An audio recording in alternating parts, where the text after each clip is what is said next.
ತಾಲೂಕಿನ ಮಲಪ್ರಭಾ ನದಿ ದಡದಲ್ಲಿ ಜಿಲ್ಲೆಯಾದ್ಯಂತ ಜನರು ಆಗಮಿಸಿ ಪೂಜೆ ಸಲ್ಲಿಸುತ್ತಾರೆ. ಅದರಂತೆ ಇಂದು ಬೆಳಗಾವಿ ತಾಲೂಕಿನ ಮನ್ನೂರ ಗ್ರಾಮದ ಮಹಿಳೆಯರು ಮತ್ತು ನಾಗರಿಕರು ಧಾರ್ಮಿಕ ಕಾರ್ಯಕ್ರಮಗಳಿಗಾಗಿ ಮತ್ತು ಸವದತ್ತಿ ಯಲ್ಲಮ್ಮ ದೇವಿಯ ದರ್ಶನ ಪಡೆದ ಭಕ್ತರು ಪಡಲಗಿ ತುಂಬಿಸಲು ನದಿಗೆ ಬಂದಿದ್ರು. ಈ ಸಮಯದಲ್ಲಿ ಸುಮಾರು 22 ವಯಸ್ಸಿನ ಸಮರ್ಥ ಮಲ್ಲಪ್ಪ ಚೌಗ್ಲೆ ಎಂಬ ಯುವಕ ಸ್ನಾನ ಮಾಡಲು ನೀರಿನಲ್ಲಿ ಹೋದಾಗ ಕಾಲು ಜಾರಿ ಮುಳುಗಿ ಸಾವನ್ನಪ್ಪಿದ್ದಾನೆ. ಅಗ್ನಿಶಾಮಕ ದಳ ಮತ್ತು ಪೊಲೀಸರು ನಿರಂತರ 2 ಗಂಟೆಗಳ ಕಾಲ ಶೋಧ ಕಾರ್ಯ ನಡೆಸಿದ್ರು.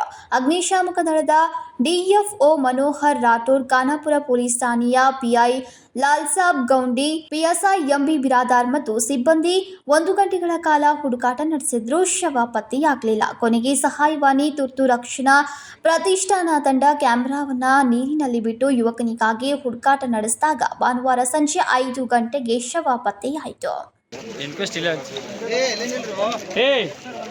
ಏನಪ್ಪ ಆಮ್ಯಾಗ ಯಾರ ಒಂದಿಬ್ರು ಪಂಚನಾಮಕ್ಕೆ ಈಗಂತೂ ಮುಕ್ರಿ ಬರ್ತಾರ ಅವ್ರಿಗೆ ಸೈಡ್ ಟೂರ್ ಆಗಿದ್ದೆ ಅವ್ರಿಗೆ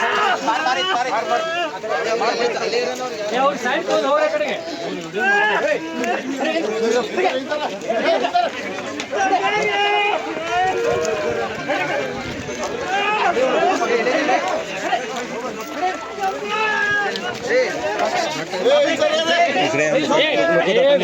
ಎಚ್ಇಆರ್ಎಫ್ ತಂಡದ ಮುಖ್ಯಸ್ಥ ಬಸವರಾಜ್ ದುಂಡಯ್ಯ ಹಿರೇಮಠ ಅವರು ತಮ್ಮ ಸಹೋದ್ಯೋಗಿಗಳಿಗೆ ಕ್ಯಾಮೆರಾ ಯಂತ್ರದ ಮೂಲಕ ಮೃತದೇಹ ಇರುವ ಸ್ಥಳವನ್ನು ತಿಳಿಸಿದರು. ನಂತರ ರಕ್ಷಣಾ ತಂಡದ ಸದಸ್ಯರು ಶವವನ್ನು ಹೊರತೆಗೆದು ಪೊಲೀಸರು ಸ್ಥಳದಲ್ಲಿ ಪಂಚನಾಮ ನಡೆಸಿ ಮೃತದೇಹವನ್ನು ಮರಣೋತ್ತರ ಪರೀಕ್ಷೆಗಾಗಿ ಸರ್ಕಾರಿ ಆಸ್ಪತ್ರೆಗೆ ಕಳುಹಿಸಿದ್ರು.